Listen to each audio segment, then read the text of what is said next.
Hello, everyone, and welcome to the Main Street Remedy. It is a show that we like to talk about towns that we've been to or that we've been associated with. And then we visit these towns. We tell you what is good about them and what they need in order to improve their overall situation. And we were very interested, all of our last 20 years, in Mora, New Mexico. Now, let's start by saying I know Mora has been through a lot.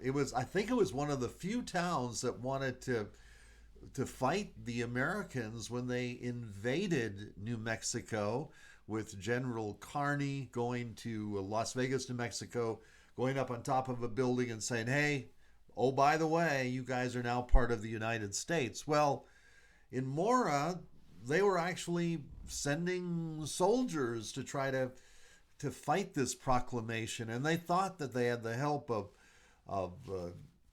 the governor at the time. I think it was Armijo, and Armijo instead he hightailed it out of the state. He took as much gold as he possibly could out of the treasury in Santa Fe and then disappeared. But anyway, Mora is a beautiful town. It's spectacular. It looks like Switzerland with the mountains all around. It's fantastic. It's a great place. They used to have a grocery store. They had some historic mercantiles as well. But now they don't have a grocery store. That's one little fault. They have a bank. The Southwest Capital Bank is located there. Um, but the main street used to have a movie theater, and there was someone that started a coffee shop. There's a weaving group that is happening there. Now, the weaving group, I'm sorry, but my ex-wife was part of that enterprise, and I know it's given women skills and all of these things, but for the actual founder of that, it is such a scam, and it has in no way does it provide women with jobs or skills.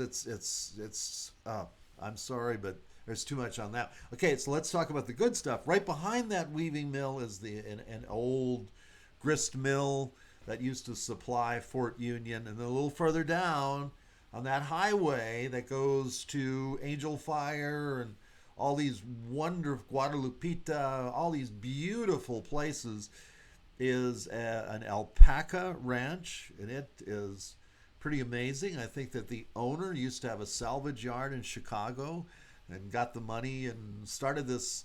I believe his daughter is still running it, but there's a nice store there, and the alpacas are just adorable. And then a little further down is the Mora Fish Hatchery. It's a great new addition to Mora, and that provides some government jobs.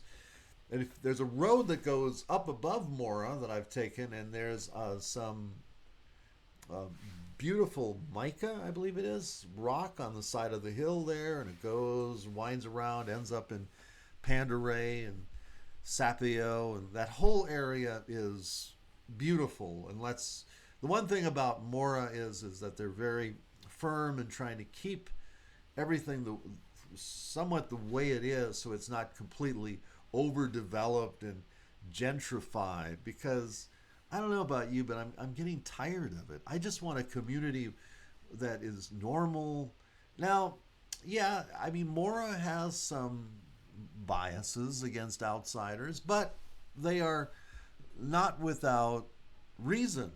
And they've had some rough times where people with the infamous, what was it, the Santa Fe 12, where they changed land titles, and they stole a lot of land from the Spanish people in New Mexico. It's a horrible thing that happened with like there was a one of them, I think, was Chappelle, and I don't know. It's just, if you go back, a lot of that land is probably still owned by the Spanish people. But there's the famous Mora land grant that's there, and one other beautiful um, attraction for you to go see is the raspberry farm. That's something that you're going to enjoy if you go to Mora, and the Salmon Ranch Raspberry Farm. There we go. You can pick raspberries. They have this is before you get to Mora. They have a beautiful greenhouse, and then across the street you can get some raspberry jam and some other products made with raspberries. People are very nice, kind, and there's the old ruins of a rock area where they used to keep cattle, and the grist mill is also there. The old grist mill, that's the second grist mill that used to help out with the soldiers, feeding them at Fort Union. And at one time, David Solomon was going to turn that into a restaurant, and he was also going to be a candidate for governor, and was seriously injured in an auto accident. So that kind of changed the plans.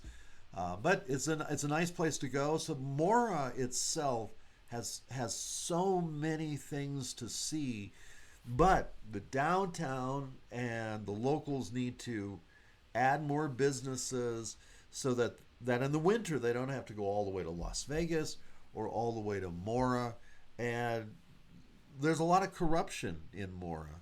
You can see the brand new courthouse that's just sitting there. It's never been finished because of disputes and maybe bad decision making. So that's another issue, is better decision making and an improvement in the way a county and a city is managed will help a town develop, because I think sometimes corporations are a little unsure if they're going to move to an area where they might have to pay off some bribes or guarantee that the mayor's son has a job in the corporation. People don't want to do that.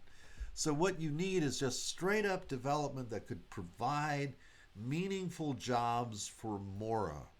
And this would be very helpful. So that's our feature town today is Mora, New Mexico, which means berries. There's also a Mora, Minnesota, which was named after all the blueberries in the area. And Mora, I think, gets its name from wild strawberries and raspberries that were found in the Mora County. So it's a great place you'll love it. It's beautiful. But, if you want to move there, you got to have money, and you should have some way of earning a living that's independent. This is Dale Harapat on the Main Street Remedy, and I hope you enjoyed our visit to the land of enchantment, Mora, New Mexico. Certainly a place I would encourage you to go visit. Thank you, and have a wonderful day.